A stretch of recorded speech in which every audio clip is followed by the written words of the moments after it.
falling into bid'ah. The third question is from Muhammad Razwi Khan. And the brother is asking about a situation he is faced with. And he's saying that he came from Medina with his 8 months pregnant wife. May Allah Azza wa Jal grant them a healthy and practicing child.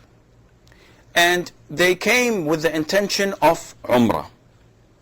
And when they came to Mecca, of course she made Ihram from Medina. As we know, the location of Ihram, or the miqat for the people of Medina, is Dhul Hulayfa, now known as Abyar Ali. So she made this, and she prayed 2 rak'ahs for Ihram, and they went to Mecca. The minute they arrived in Mecca, she had this severe pain that prevented her from walking. So, is it compulsory upon them to give a dam, to slaughter a sacrifice for this? Well, this depends. To answer this question, we have to know that the minute a person enters in the state of Ihram, he is not allowed to break that state of Ihram until he accomplishes and finishes his ritual, which is either Umrah or Hajj. If he doesn't, then he is still in the state of Ihram. A lot of the people come with the state of Ihram, they reach Mecca, and they find it a lot too crowded, more crowded than they've anticipated. So they just say, well, khalas, I'm not going to make my Umrah. They take off their Ihram, they wear their normal clothes as if nothing had happened. And this is wrong. Once you say, Labbaik Allahumma Umrah, once you intend Umrah, you have to fulfill it. Unless, in 2 conditions. Either you make a condition.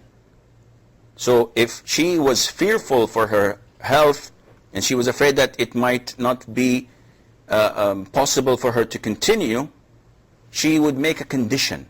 And she would say, Labbaik Allahumma Umrah. But if something would to come up that would prevent me from continuing my Umrah, then I have the right to take off my Ihram and assume my normal life. In this case, if she did make this condition, known as al-ishtirat, in this case, alhamdulillah, once she got this pain and she could not walk, she could simply get out of the state of Ihram without need of slaughtering anything or cutting her hair.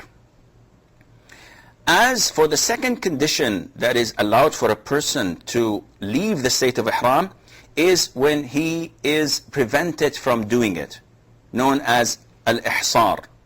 If a person is prevented from completing his rituals, Umrah or Hajj, and he's prevented, not it's an obstacle or something that it is delayed for a day or 2, he is completely prevented from doing it. In this case, he is allowed, or she is allowed, to slaughter a sheep as a sacrifice and shave the head for a man, or shorten it for a lady or a woman.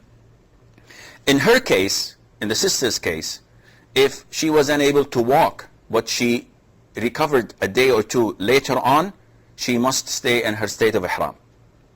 If it is possible for people to carry her, put her on a wheelchair and make the tawaf and the sa'i on a wheelchair, this is also recommended, and this is what she has to do.